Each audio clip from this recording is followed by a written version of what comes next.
High ambitions are noble and important, but there can also come a point when they become the sources of terrible trouble and unnecessary panic. One way of undercutting our perfectionist impulses was pioneered by a British psychoanalyst called Donald Winnicott in the 1950s. Winnicott specialized in relationships between parents and children.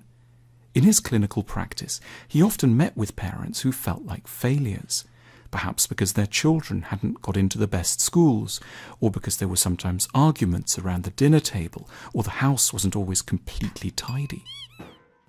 Winnicott's crucial insight was that the parents' agony was coming from a particular place: excessive hope. Their despair was a consequence of a cruel and counterproductive perfectionism.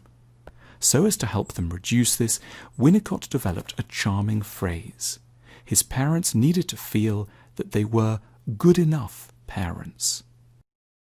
No child, he insisted, needs an ideal parent.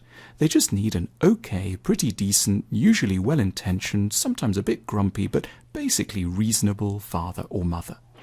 Winnicott wasn't saying this because he liked to settle for second best, but because he knew from first hand the toll exacted by perfectionism, and realized that in order to remain more or less sane, which is a pretty big ambition already, we have to learn not to hate ourselves for failing to be what no ordinary human being ever really is anyway. The concept of good enough was invented as an escape from dangerous ideals. It began in relation to parenthood, but it can actually be applied across life more generally, especially around work and love.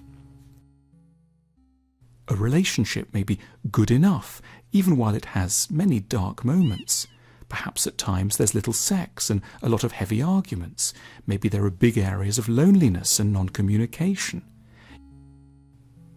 Yet none of this should lead us to feel freakish or unnaturally unlucky. It can be good enough.